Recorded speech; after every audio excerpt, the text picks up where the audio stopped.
The raven wore the veil's chill like a second skin, its breath a ragged plume in the mountain air as it clawed at the Ares' rookery ledge. Its bead-black eye fixed on the man within, and the bird croaked as though impatient with the world's slow clock. Eddard Stark took the strip of leather from the maester, as like to tremble as it was to break, and felt the weight of the knotted cord and the scent of damp feathers. The maester said nothing. The boy who tended the birds held his breath. Below the blue sky, the world fell away to clouds and knife-edged stone. Ned's hands were steady as he unwound the knot. He was a man of the north, born to snow and silence and the honest chill of wind that sears clean.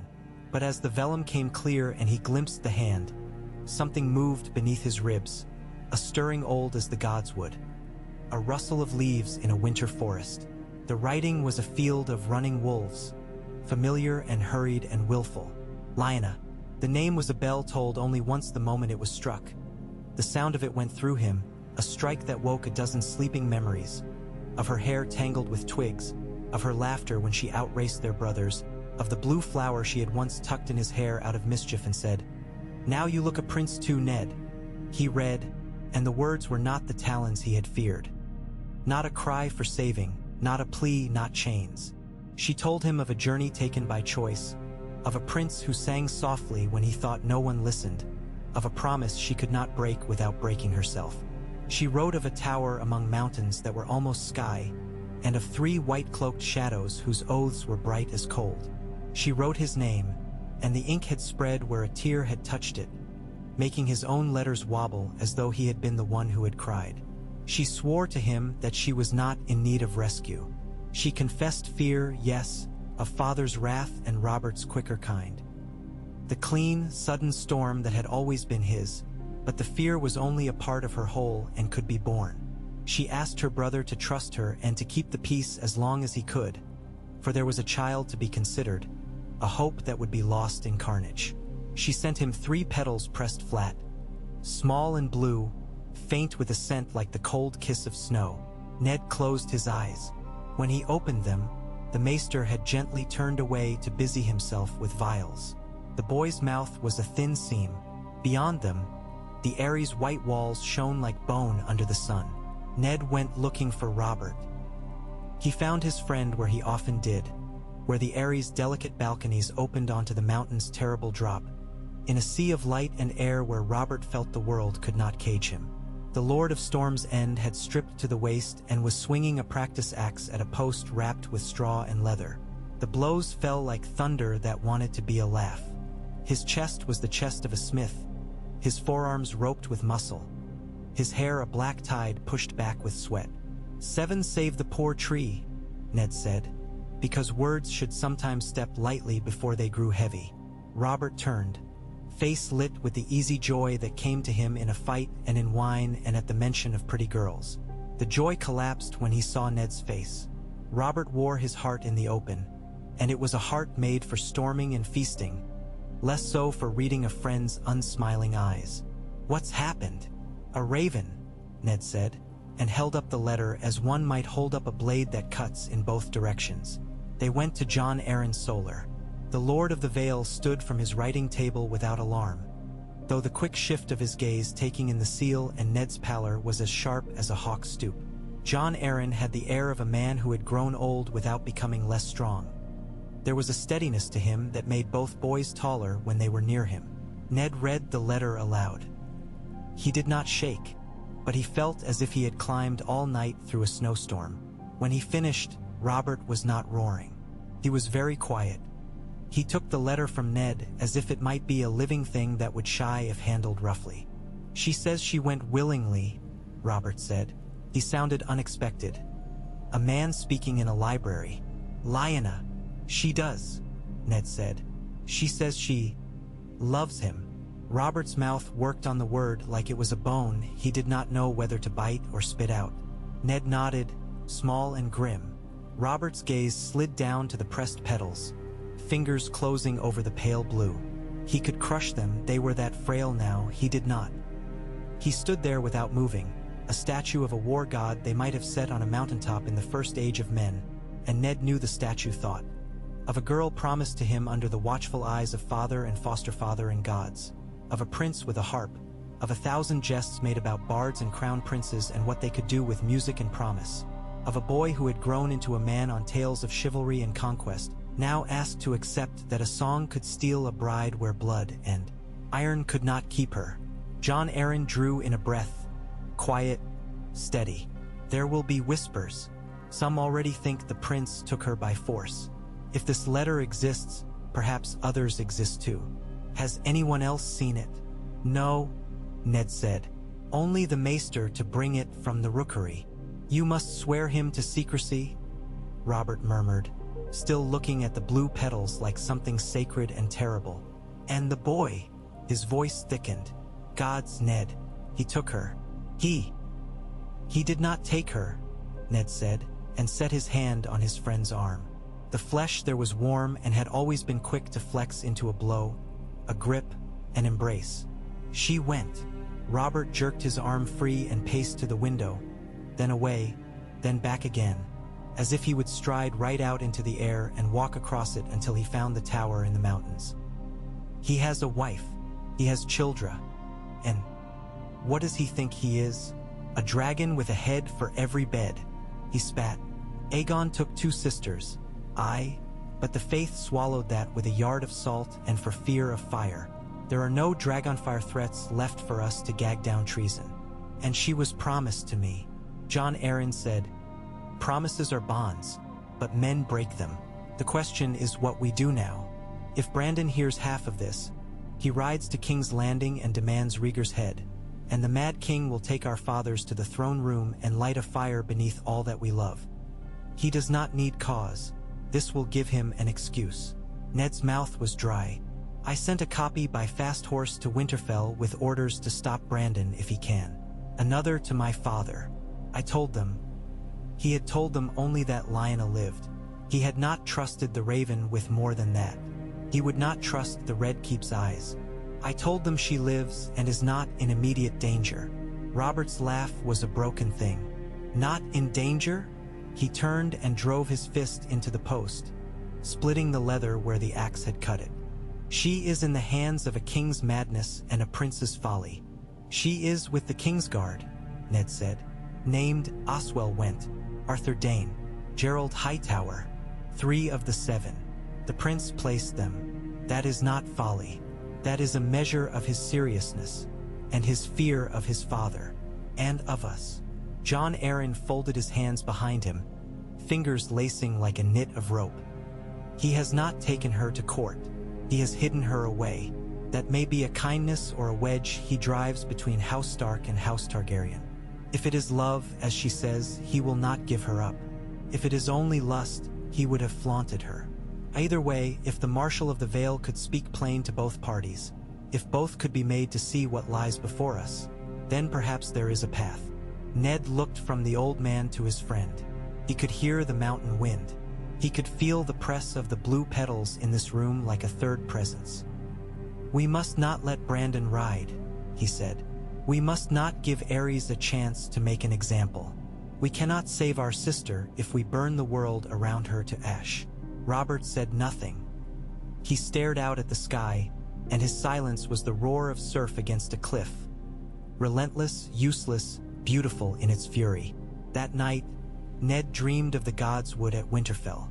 In the dream, the heart tree bled petals like Lyanna's flower, and he knelt to gather them and could not grasp one. They slid like drops of water through his fingers.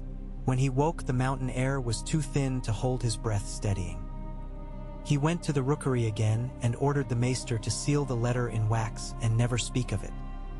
He went to Robert and Jon Arryn and told them he would fetch Howland Reed if he could, that Howland had been at Harrenhal and had more sense than many lords twice his height.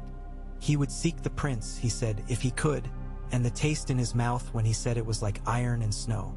Days later, he found Howland Reed in a quiet corner of a quiet inn on the Green Fork, where reed-thin men came to trade fish and grass and tales teachers tell to children. Howland looked like a boy until he did not. He was small and green-eyed and moved like the shadow of a willow in wind, so that you did not mark how he changed place until he had already done it.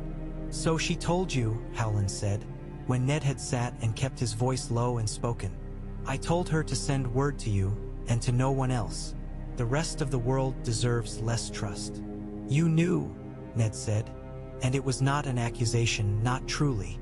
Howland nodded, slow as though to say, "I breathed, and in breathing I knew." "He sang to her," Howland said, "on the last morning at Harrenhal, before a fog rolled up from the lake and devoured men's words.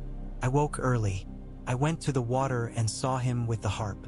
The chords caught in the mist and trembled there before breaking. She heard him, too. She did not look away. He drank from his cup. It is not a thing I would have chosen. I am a small man from a small place. But I chose to be honest, and the truth is a path that likes to cut feet." "Help me find him," Ned said. Howland looked at his hands. "He will be guarded." "So am I," Ned said, and managed a smile that looked nothing like one. "By empty air and stubbornness, which has seen the Starks through winters when meat hung only by the bones. They found a man to carry word along reed beds, another to loose a falcon where a certain man might be watching, a woman who once served at Starfall and still wore a ribbon of Dane purple at her wrist because she liked the color. They set a small fire in the dry places of the world that would send up smoke that only one set of eyes would read, and they waited. He came like something from a tale, even though he wore the cloak of no prince. He stepped from the willows at dusk. The water was a whisper. He might have been a bard, so unadorned was he. There was no dragon stitched to his sleeve, no rubies in his breast. The harp over his back was at odds with the sword at his hip. But the men of the crossing did not mark him as anything. I slid off him. Some men stood in crowds like beacons, demanding to be noticed. This man had learned to be a shadow even when the sun bathed him. "Lord Stark," said Rhaegar Targaryen. "Prince," Ned said quietly. He waited for hatred to rise and take him. It did not. What came instead was a cold, steady fury that did not know against whom to lean. Rhaegar's face was the face of a book read by candlelight in a small room when the wind is howling and you cannot sleep. Pale, thoughtful, worn at the edges by use. His eyes were a soft kind of violet that would have looked foolish in another man. When he smiled, the smile was so slight and so sad it made Ned want to hit him. "You have sought me despite danger. You must love her very much." "I do," Ned said, "and I have known Robert Baratheon since I was a boy. The sun and him is bright and burns. He will burn you too." "Perhaps," Rhaegar said. "If I had not believed that, I would not have asked the greatest of the Kingsguard to take her to a place where the world could not reach. I would have brought her to court. But I have a father who is a pyre built too high, and a realm that remembers that my blood once burned cities. I did not seek love to summon fire. I sought it because it came to me, and I am a man, not only a prince." "How will you answer Elia?" Ned asked. He did not flinch from the question, and Rhaegar did not either. "With honor," the prince said. "With respect. With grief. With arrangements that leave her safe and sovereign in her house. I will not set her aside. Dorne would break, and rightly. I believed once that my life would be wide enough for a crown and for duty, and that I could fit no more within it. The summer taught me there is more. That does not excuse me. I have done wrong. But I will not make it worse by pretending I have not done it." Ned's fist clenched and unclenched. "She says there is a child." Rhaegar closed his eyes for a moment, and the expression on his face was the done and the yet to be done of a life of duty. When he opened them, something gentler sat in them. "She carries a child of winter in a tower that is nearer the sun than Winterfell will ever be," he said. "I have played songs to them both. I am told it is bad for infants to play too much music, that their ears grow soft. So now I sing only when she sleeps. It comforts me. How will you keep her safe?" Ned said. The words hurt to say. They cut both men. Rhaegar's voice was flat. "I cannot move her without the world's eyes finding her. And if I move the Kingsguard from her door, the world will infer what it will. I cannot be with her long. I ride here and there disguised because I must count the lords who would follow my father if he asked them to burn their own hall, and the lords who would follow me if I told them that I mean to bring peace." His gaze sharpened, and Ned felt looked through as if by a winter wind that pierces furs. "Your friend will not listen to me. He will charge, and he will break his hammer on me, and he will die, or I will. The songs will be simple, and then men will take up swords with simple songs in their mouths, and the truth will be ground under their heels. I do not want that." "Nor do I," Ned said. "But neither will I let you keep my sister from all that loves her on a promise that you will make the world gentler." Rhaegar nodded. "I ask for little from you that you cannot give. One meeting, with Robert, with Jon Arryn if he will witness, so that there will be a man whose name men trust who can say what he saw when the songs begin to lie. I will come without a guard. If I am killed in that place, the fault will be mine. If I am heard, perhaps the winter that is coming will not be filled only with swords." They met 2 days later in the shadow of a birch copse where the green flies thinner with the river's twist. Jon Arryn came on a palfrey that made him look wiser than he was old, and Howland Reed stood on a root, which made him taller in more ways than one. Robert strode across the grass with his black hair blown about his face and his hammer slung over his shoulder because he would not be naked of his pride. Ned walked beside him. Rhaegar came alone. He had left his harp behind. The absence was as loud as a scream in a silent room. He bowed to Jon Arryn and to Ned as if the world were still a place of courtesies. When he looked to Robert, he straightened and did not bow. "Baratheon," he said. "Your Grace," Robert said, biting the words as if they were rotten. "Or do you prefer adulterer?" "The one does not erase the other," Rhaegar said. "I am a poor man at names today. My apologies." Robert laughed then. It was a wild sound in that quiet place. "He jests.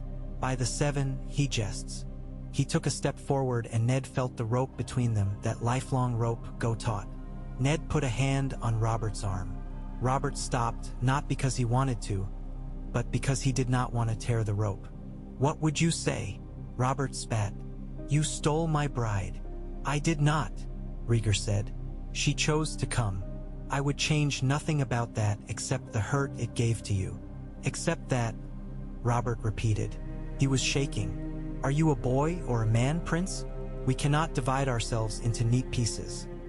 This for duty, this for want, this for prophecy. Your wife sits in Dorne, and my betrothed sits in a tower, and the realm sits on the edge of a cliff while you compose the perfect ballad."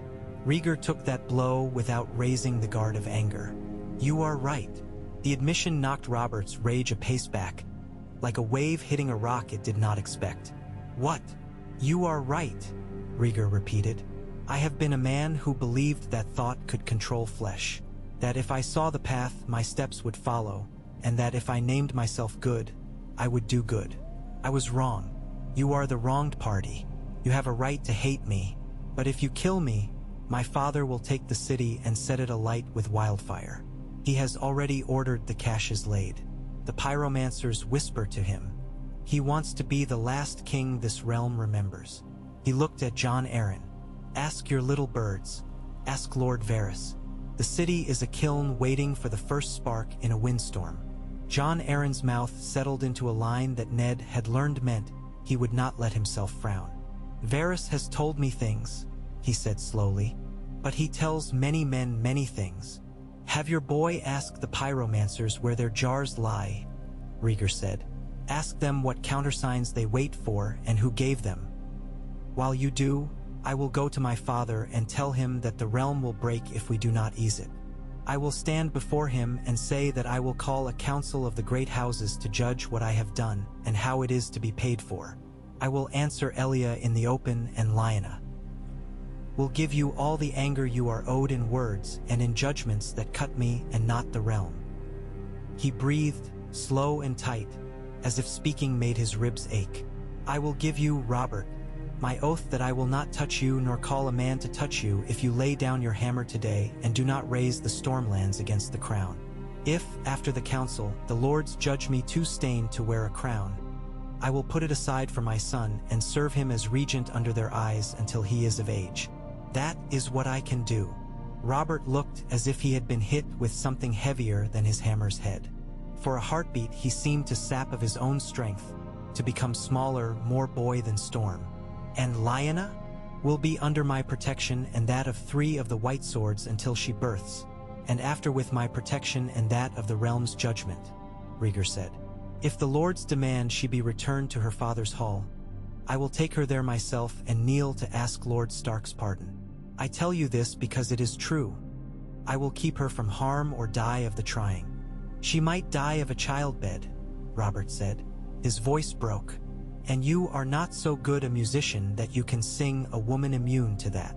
If there was a flinch in Rhaegar, it was a flinch for something he had already imagined in the small hours. "It will not be my song that saves her," he said softly. "It will be a healer's hands, and quiet, and the absence of war." They stood with the river making small talk in the grass. The afternoon's light had turned sideways and gold, and what they decided there would be a shadow thrown far forward into years. Jon Arryn said, "Robert." Ned felt the rope between his hand and Robert's bicep. He remembered a boy with torn knuckles who had stood between him and bigger lads in the ring at the Eyrie and laughed himself bloody. He remembered the way Robert had looked at Lyanna once under the apple trees outside the castle at Riverrun. Like a man looking at a fire on a cold night he had been too proud to admit he needed. Robert lowered the hammer. Slowly, came down like a sun setting. He stared at Rhaegar. He turned his head and spat on the ground. "If you lie, Prince, I'll hang your harp with your guts on the Red Keep's gates." "That is fair," Rhaegar said and bowed at last. The world did not right itself, but it swayed less. They returned to the Eyrie to pack messages full of needles and thread. Jon Arryn sent letters with his Moonswift riders to Crisis of the Alchemists Guild, to Pycelle, to men whose names he spoke softly and only once. He sent ravens to Hoster Tully and to Lord Stark and to Doran Martell, each a different tone and tune. He wrote to Tywin Lannister and did not write a name at the end but a flake of cold that would cut when it fell. Rhaegar rode south. He entered the Red Keep by a postern gate in the hours before dawn. He went to the king's chambers. The guards did not bar him. They were taught by habit to part for that pale face. The door closed behind him. Ned heard later from Howland Reed, who had once known the boy who shined the copper brazier in that room, that the king smelled of smoke and fear, and that for a little while the prince's voice filled it like a winter morning fills lungs. When Rhaegar left, his face was no more or less taut. He did not stop to look at the rows of dragon skulls whose empty sockets had haunted Aerys' nights. He rode then to the White Sword Tower and took down the book that recorded the doings of the Kingsguard. He wrote nothing, not yet. Then he went to the sept that looked down over the city and knelt, not to the Seven so much as to the idea of making something whole. Down in the rabbit warrens where fire was stored in clay jars and couched like a serpent coiled in green, the pyromancers counted 22 caches, then 27, then more, all with the same configuration. They had liked the king's attention. It had made their old order feel young. But they had listened when Jon Arryn's rider had spoken the countersign. For the Eyrie kept foes at bay not only with stone, and they balked when that sign was not on the list they had been given. Varys made of this a web and a report. Pycelle, when pressed, wheezed that the king did as he would and that blaze cleansed filth. The city's rumor mill began to grind. It did not matter that Rhaegar was doing a thing difficult and strange. Tywin Lannister saw the world tilt and did what he had taught himself to do with tilting things. Put his hand out and steady them in the direction that served him. He did not come at the first letter. He did not come at the second. When word reached him that the prince would convene a council of the realm's great houses to judge the prince and judge the king, he set his jaw. He gathered his swords. He marched east with banners furled. Brandon Stark never rode to King's Landing to shout demands. The letter had reached him at Moat Cailin. He had cursed and accepted the chain of his father's hand on his shoulder. Rickard Stark had tighter control over his eldest son than any had guessed. He sent back to the Eyrie not heat but ice. "We will attend. We will listen. We will not bend our necks under the king's hand without the realm's witnesses." Brandon swore he would not act without his father. He wished aloud for the old days when you could challenge a prince to a duel and have done. At Riverrun, Hoster Tully sat with 2 daughters, one dark-haired and calm, one with hair like pale ale and a mouth both curious and shy. He reread Jon Arryn's letter and thought of alliances. He thought often of alliances. He looked at Catelyn, who had been promised to Brandon Stark, and he thought, if fire does not take him, he will wed you yet. He looked at Lisa holding a secret in her body whose shape and Father Hoster had named for her already with words like grave markers, and he wrote back that the Tullus would not buck the river's current until they saw the falls. In Sunspear, Doran Martell lay with his bad ankle wrapped in linen and let the sea breeze move the curtains. He read the words that came to him, one from Jon Arryn and one, carefully chosen, penned by Rhaegar's hand. Elia sat beside him with Rhaenys on her lap and Aegon asleep in a cradle the color of the desert before dawn. Elia's mouth was a scarless wound. She read the letter and laid it down with fingers that had once held the prince's face with gentleness he had not deserved. I will not have my children lose more than they already have, she said. I am not a pot to be put on one shelf or another. I am a storm and a mountain both. Doran held her hand and said, we will not be foolish. We have been slighted, but we must measure the cost of salt to the cost of fire. We cannot ask the North to forgive what we cannot, but we can ask that our rage not feed our enemies. If the prince asks to be judged, let him be judged. Then we will decide what second things to do. Robert went back to Storm's End, hammer over his shoulder, and brought the walls alive with orders and men. He shouted at Stannis, who did not rise to the bait, and at his castellans, who did. He did not drink in those first days back. He went to the parapets alone and looked at the sea and let it throw itself at him. When he slept, he dreamed of a blue flower on a field of snow. Cersei, Stannis said once, as if trying out whether the name would move a piece into place on a board. With the Lannisters coming east, Robert snarled, I'll not make a marriage like a bandage and call the wound healed. Tywin can keep his golden daughter. I have had my fill of lion's pride that thinks to bite me and swallow the North and the Vale in the same mouthful. What then? Stannis asked. He said it as a measure, not an attack.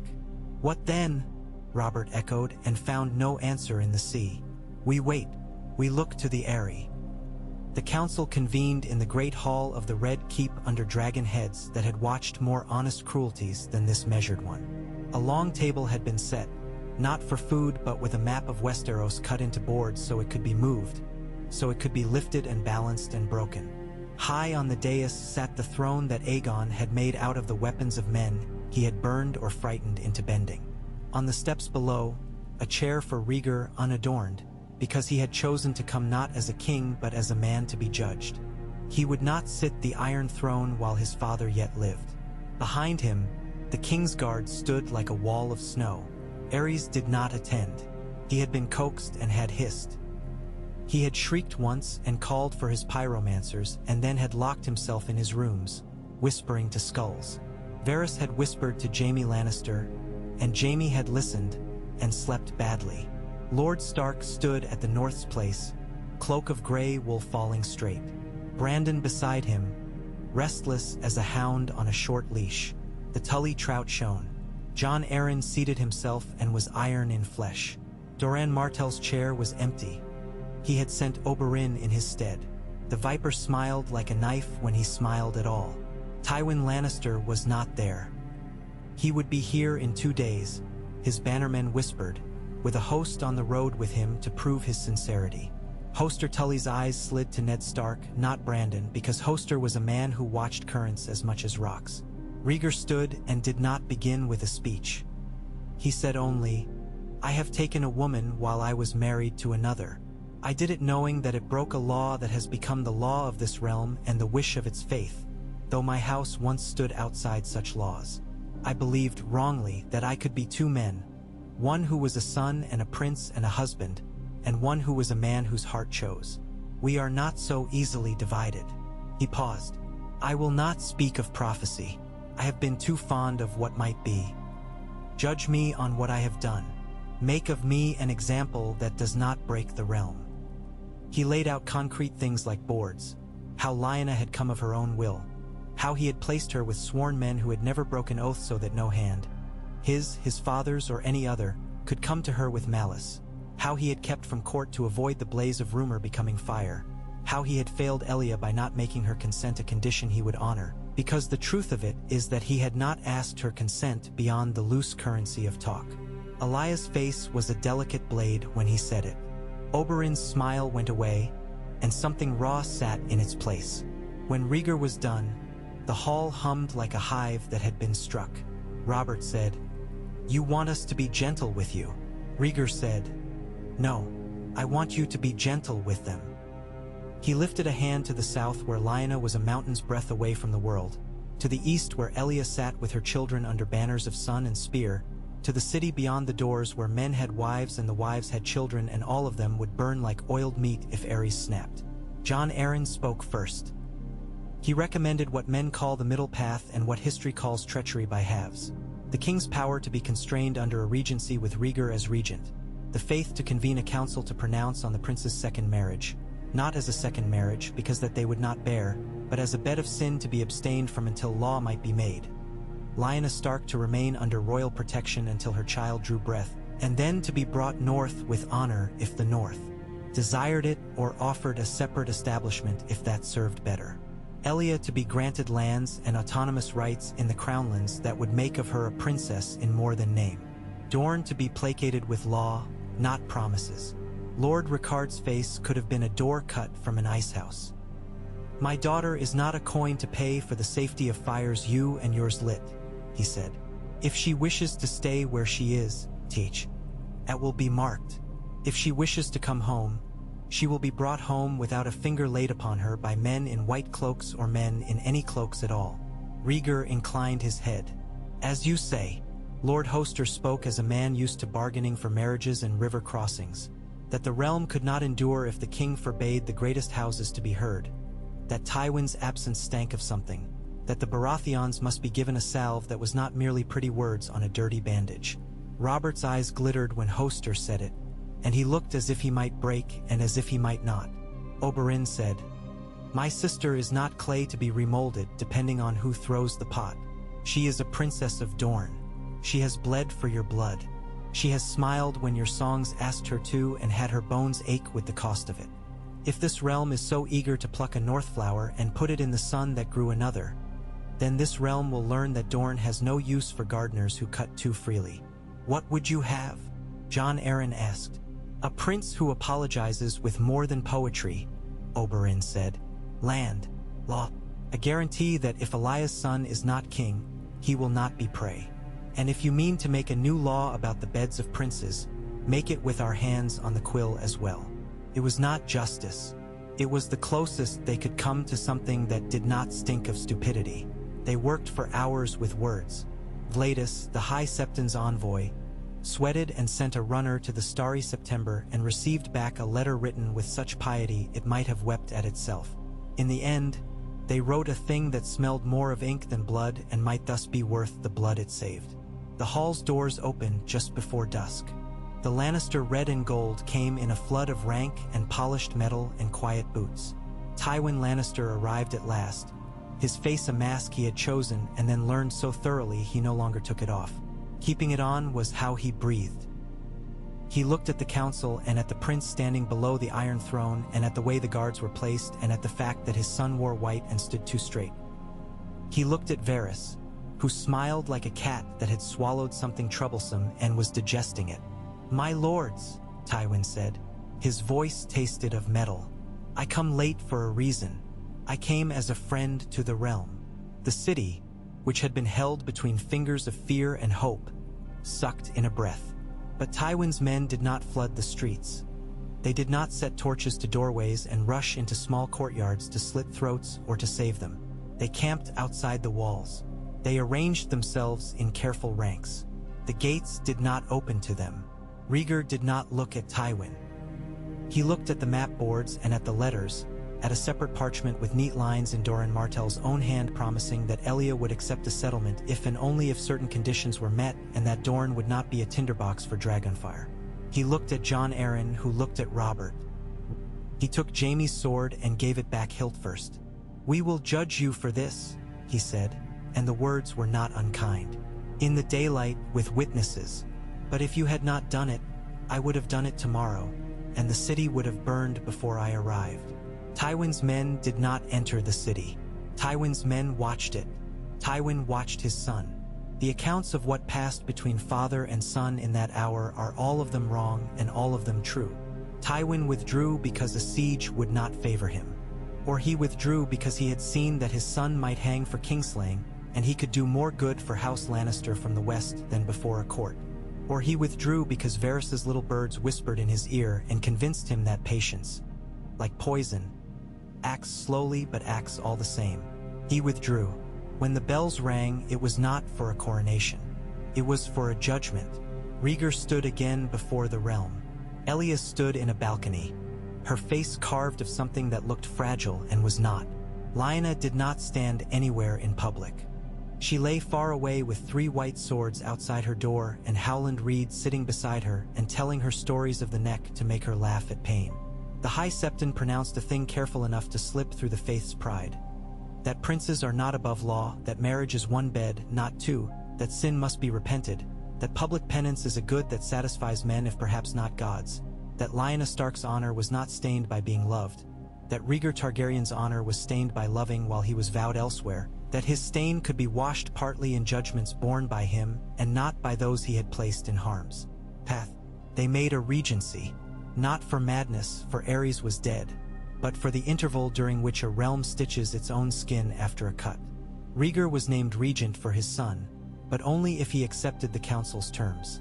Elaya's independent rights and a grant of lands. Lyanna's rights under her father's arrow, of if she wished to return, and a place for her child in the line of succession set low enough not to tempt snakes and high enough to be acknowledged. Robert satisfied with a treaty that put him second to no lord and tied him only to what he chose. No marriage now to cement what had already been broken.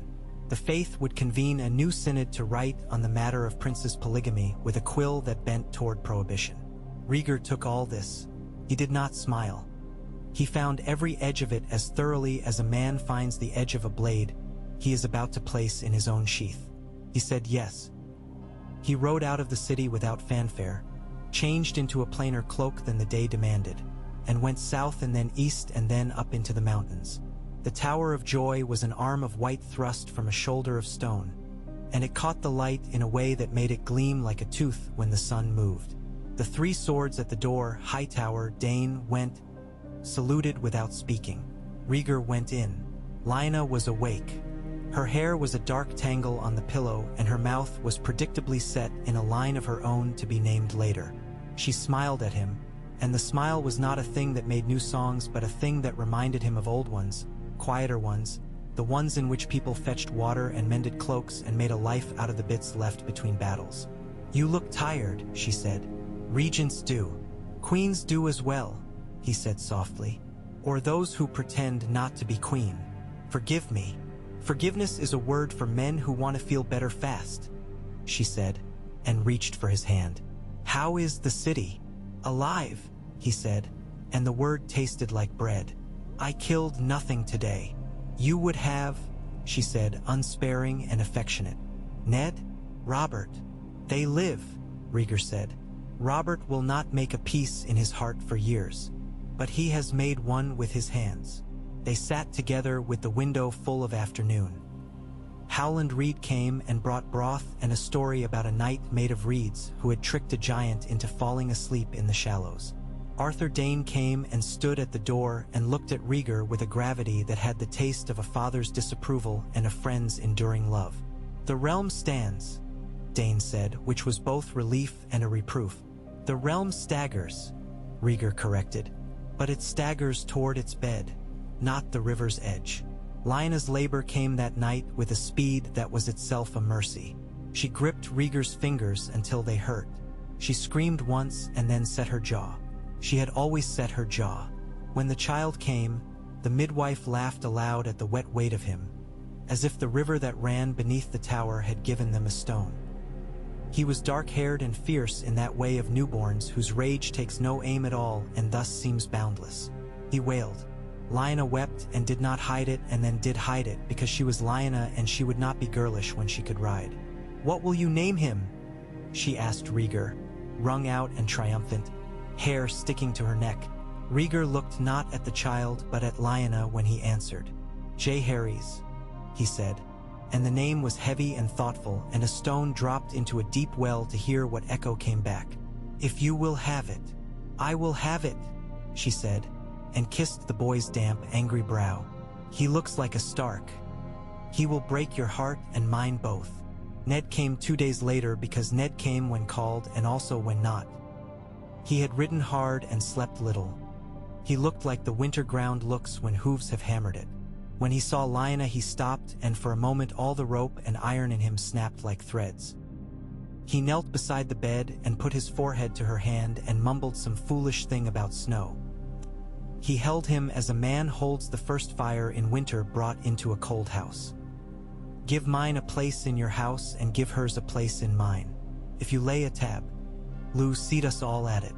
If a hunt rides out, send us all at it. Do not let your courtiers make 2 courts of the same keep. Yes, he said at once. Yes. He kissed her then, quickly. No poetry. And you? Me? What do you want? She thought again, and this time the answer came faster, because she had always known it. A horse, she said. He laughed. Unexpected, and she grinned. And the right to ride it wherever I please when the roads are not drowning. And a sword fit for my hand. No man will tell me a wolf must be chained to a whelp in a cradle. You may keep me warm at night when you are here, but not shut the gate in daylight. Ned will, Rhaegar said, smiling faintly. He will put his wall around you because that is how he loves. You will make him miserable trying to climb out of it. It will be good for him to exercise, she said. Winterfell received Lyanna with arms open and arms folded. Both, because houses are made of men and women who have their own accounts to settle with pride. Old Nen cried so much she had to be guided to a bench. Maester Luwin clucked and looked at the child with an expression like a man presented with a puzzle box he is compelled and irritated to solve. Rickard Stark hugged his daughter once in the yard without any watching and did not speak of his shame or hers at all. In the hall he spoke of it once, quietly, and then never again. Brandon argued with Lyanna twice in the first week and 3 times in the second, as if they were children again fighting over who would take which horse across a stream. Then he stopped because he remembered she was his sister and because he never did know how to hold grudges against those he loved. They were not safe, for no man is safe who shares a bed with a dragon history has already named. Oberyn Martell came to Winterfell in spring with Elia's boy and girl, and Lyanna took those children into her rooms and let them climb over the bearskin carpet and laughed at Rhaenys' messy braids and held Aegon when he cried and did not wince at the weight. Elia came in summer, moving with the careful grace of someone who has learned to hide pain in the way she folds her hands. Lyanna and Elia spoke in a manner that made men outside the door hold their breath. They were not friends. They were something more difficult. Women who had measured each other thoroughly and decided not to lie. Your songs made too many promises, Elia told Rhaegar later that month. On the covered walk that looked down over Winterfell's yard, you will do less harm with silence. Fetch wood. There is soup to be made. He fetched wood. If a prince learns how to fetch wood, the realm is less likely to burn for his foolishness. Robert came once to Winterfell's gates that first year, with Stannis' grim face behind him as a sharp reminder of consequences. Robert looked at Lyanna across a yard full of the stark gray and at the boy on her hip, and he looked as if someone had slit him from throat to belly and forgotten to let the blood pour out. He bowed. He asked about her health as if speaking a charm to keep it. He did not stay the night. He drank 3 cups at the fireside and laughed at nothing and left at dawn. Stannis watched him go with that expression Ned had come to think of as his hunger and said nothing because Stannis often said nothing when words would be wasted on the sea. Jon Arryn took a wife young enough to be his daughter not long after, because lords wed and begot heirs when the body of the realm had more years on it than the bodies of lords. Lisa Tully went to the Vale carrying both a secret and a bright, brittle hope that secrets can be made clean by vows. Peter Baelish stood in a courtyard and watched her go and smiled his slit smile and counted how many roads he might yet take with gold. Tywin Lannister held his lions close in the west and sharpened the claws he would one day extend.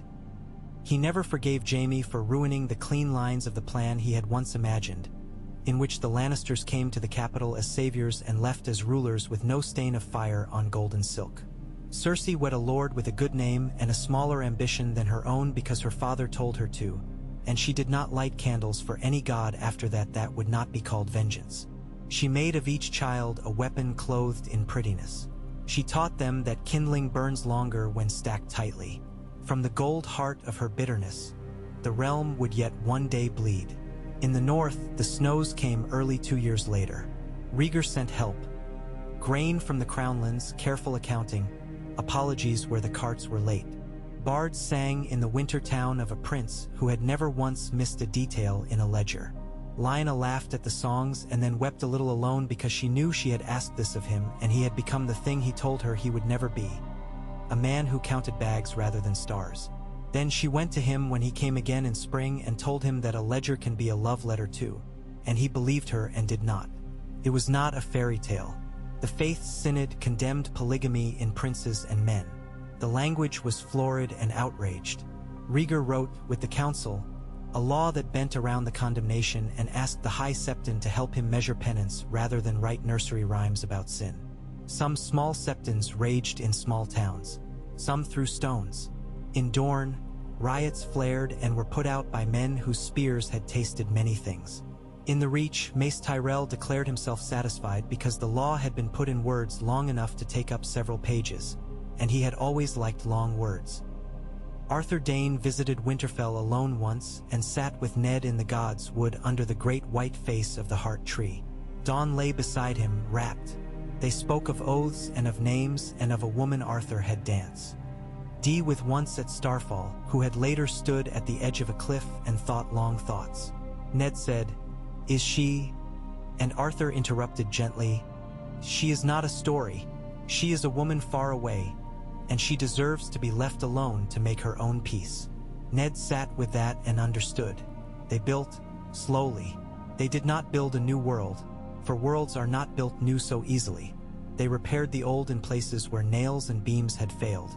Rhaegar ruled as regent with a hand that was gentler than his father's and firmer than his own wish. Varys purred and connived, and some of his connivings prevented deaths and some only smiled at them and counted. Pycelle lived and wheezed and disliked all of it. Oberyn went home and raised a glass and promised his daughters a kingdom that would not chew their bones. Doran waited as always. Lyanna taught her son to ride and to look men in the eyes when they said yes and to look women in the eyes when they said no. She did not let him learn to lie with words, though she knew he would have to learn to hide with silence. She took him to the Godswood and to the maester's turret and to the armory, and the boy's hands learned a pen and a sword in equal measure. He laughed loud.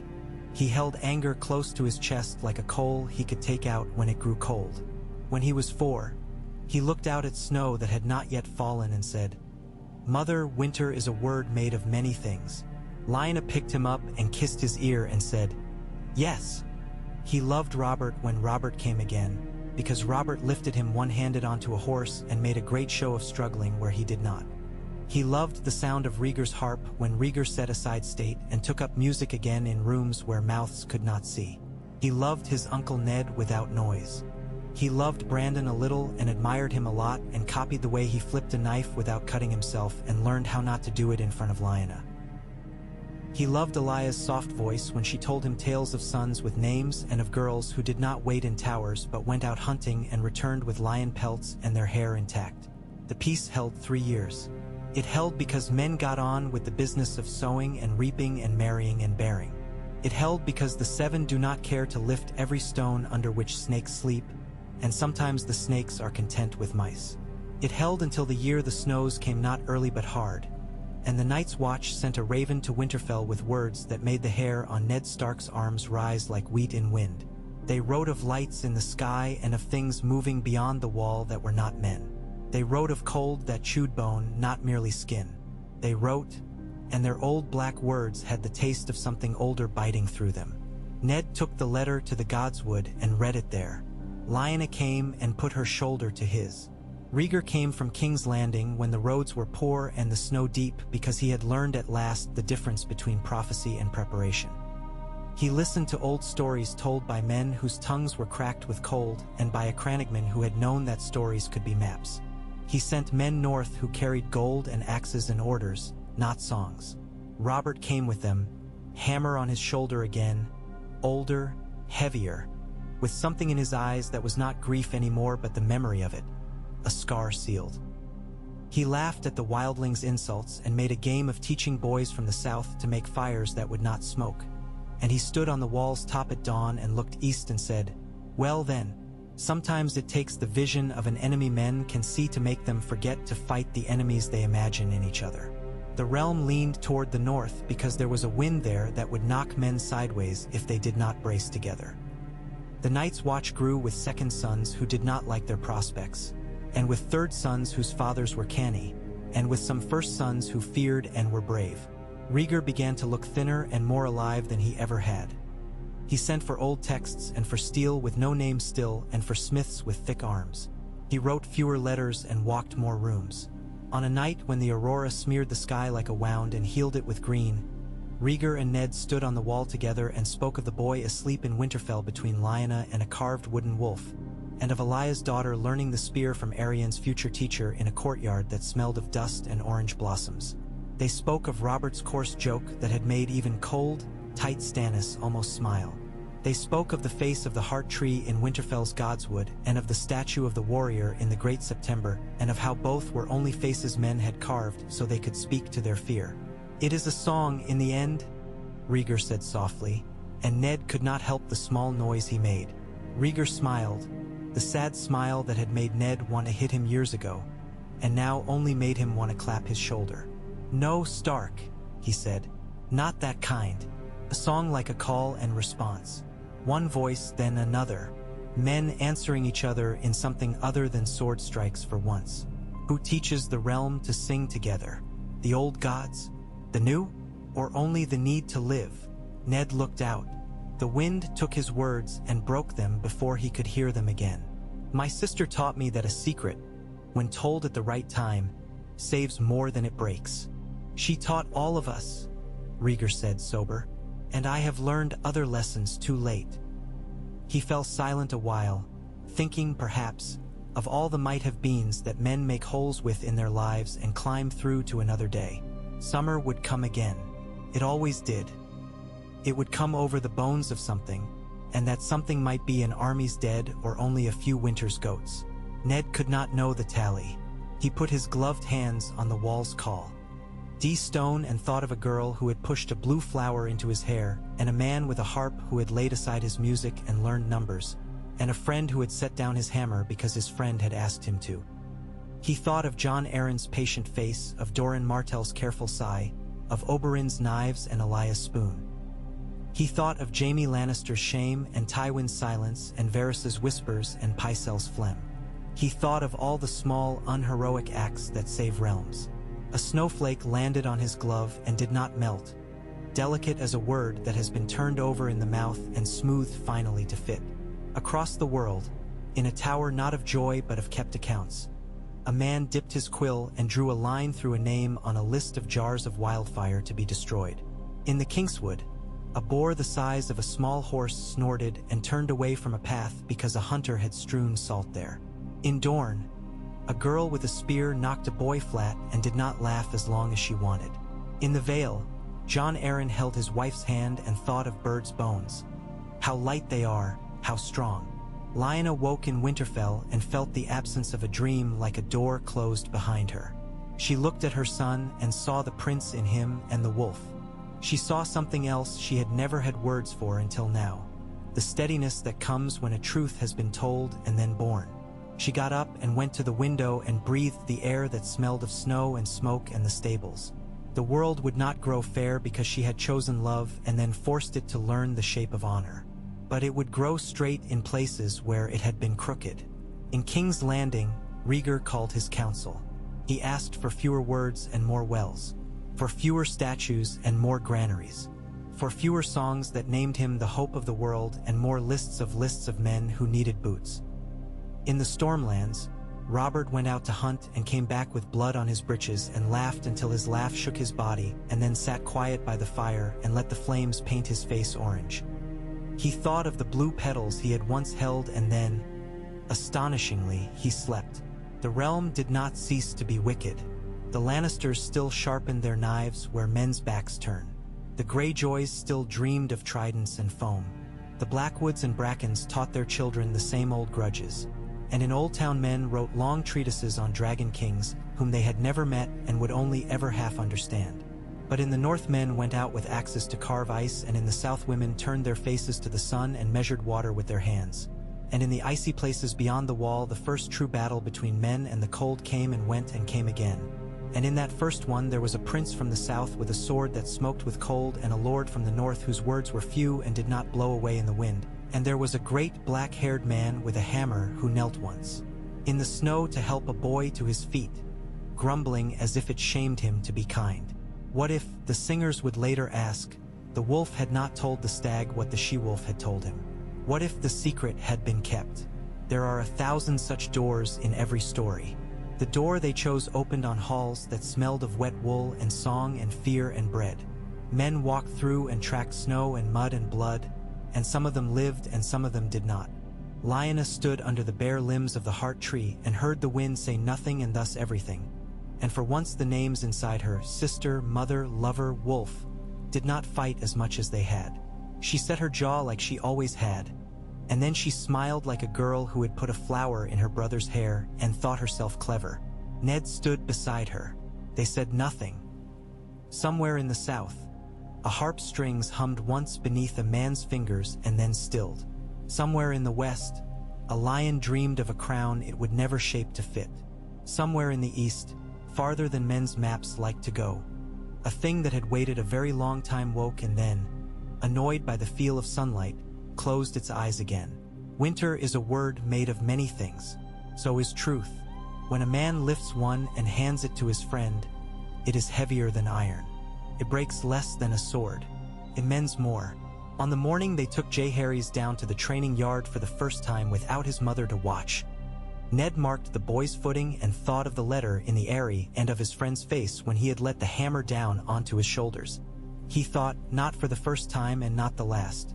We are saved every day not by miracles but by men who choose not to lift their hands, or who lift them to take a weight together and not to strike. He looked up at the sky. It was the exact hard blue of a petal pressed flat and kept between pages, faint with a scent like winter. He breathed and did not count that breath as a victory. He counted it as the beginning of being able to draw the next one. And that was enough.